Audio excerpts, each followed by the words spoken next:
Это любовь с первого кусочка. Этот тарт обладает ярким сливочно-ореховым вкусом, и это десерт не про сахар, а про идеальный баланс сладости и орехов. Перед тем, как мы перейдем к рецепту, не забудьте нажать кнопочку под этим видео «Подписаться» и поделиться этим рецептом с тем, кто любит готовить по-настоящему вкусные десерты. Рецепт довольно простой, так что если у вас найдутся в доме любые орехи, то наверняка найдутся и остальные продукты для немедленного приготовления этого восхитительного, очень вкусного орехового тарта. Итак, погнали! Сегодня для приготовления этого тарта я использую пекан, но можно использовать любые другие орехи, особенно очень вкусно с лесными. Итак, нам понадобится около 300 граммов пеканов, которые я укладываю в один слой на противень и слегка подрумяниваю в духовке при температуре около 160 градусов 10 или 15 минут. Смотрите, чтобы орехи не потемнели, как у меня, я их немножечко прозевала. А лучше всего из 300 граммов орехов отобрать половину более таких поломанных, подрумянить их, а целенькие красивые оставить на украшение верха тарта. Пока румянятся орехи, приготовим песочное тесто для основы тарта. Для этого натираем 100 грамм сливочного масла, оно должно быть холодным или подмороженным, с 200 граммами муки. Натираем на крупной терке, а потом между ладонями перетираем это все в консистенцию рассыпчатого песка. Эти растирания можно делать прямо на столе или в очень объемной миске, для того, чтобы крошки не сыпались по всему столу. Должна получиться вот такая песочная крошка. Добавляем пол чайной ложки соли, 1 яйцо и 60 грамм сахарной пудры. Собираем все это в ком. И как только все составляющие объединились в тесто, оно должно быть довольно-таки мягким и немного липким. Укладываем это тесто расплющенным пластом на пищевую пленку для более равномерного и быстрого охлаждения и отправляем на 20-30 минут в холодильник.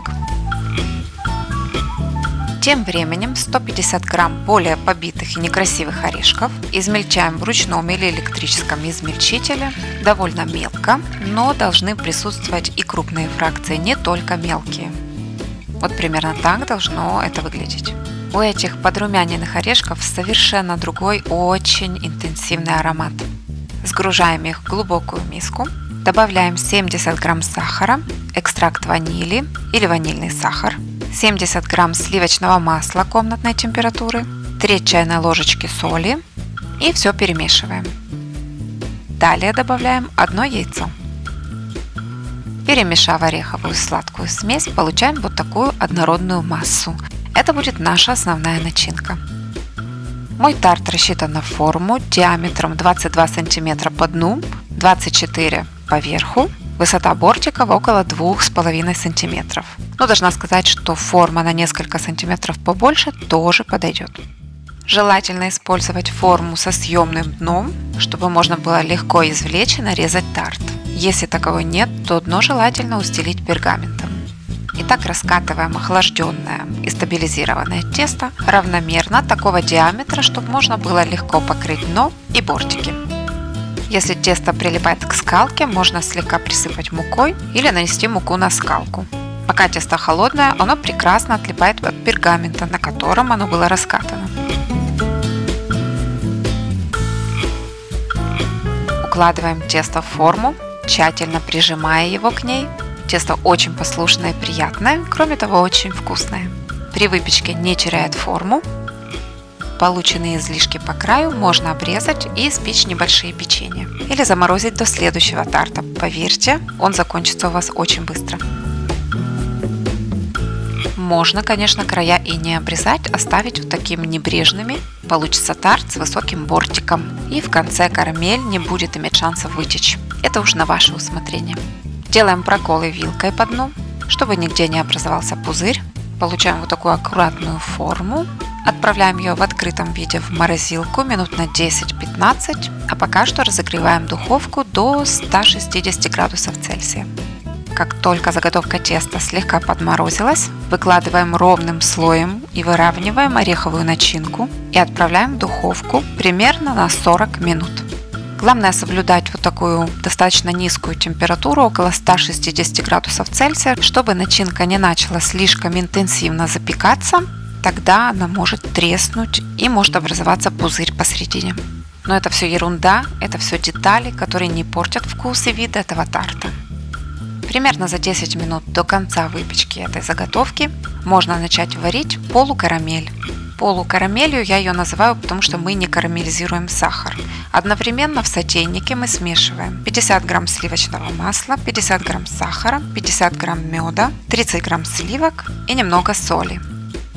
Сотейник со всем содержимым ставим на огонь и периодически помешиваем, доводим до кипения.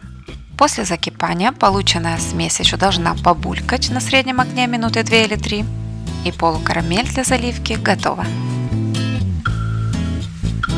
Как раз испеклась заготовка. Тесто слегка румяного цвета. Я люблю более запеченное, но это только первый этап запекания.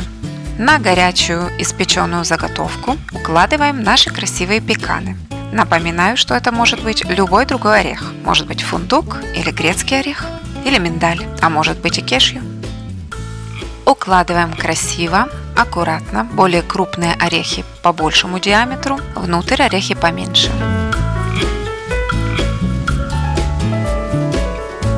Стараемся красиво выложить орешки, чтобы тарт получился привлекательным. Как только эта кропотливая работа закончена, пришло время горячей полукарамели. Заливаем ее поверх орешков, тщательно заливая каждый ряд орехов.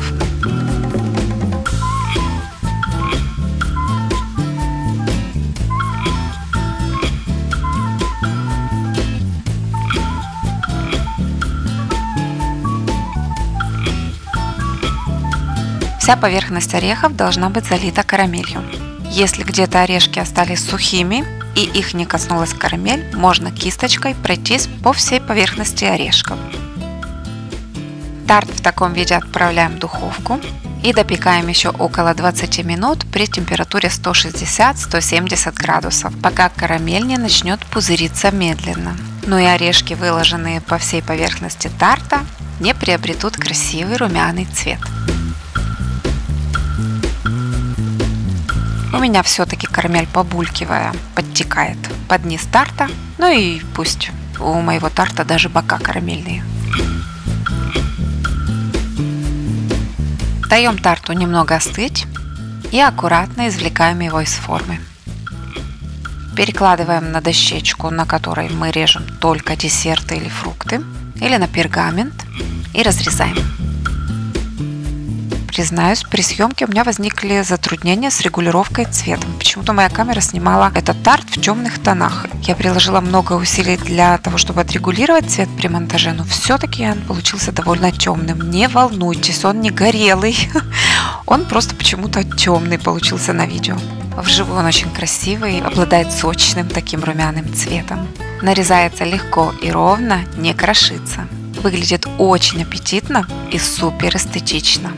Но уж кто его попробует, никогда не забудет этот вкус. Могу смело сказать, что такой десерт достоин быть смело представленным в самой дорогой элитной кондитерской.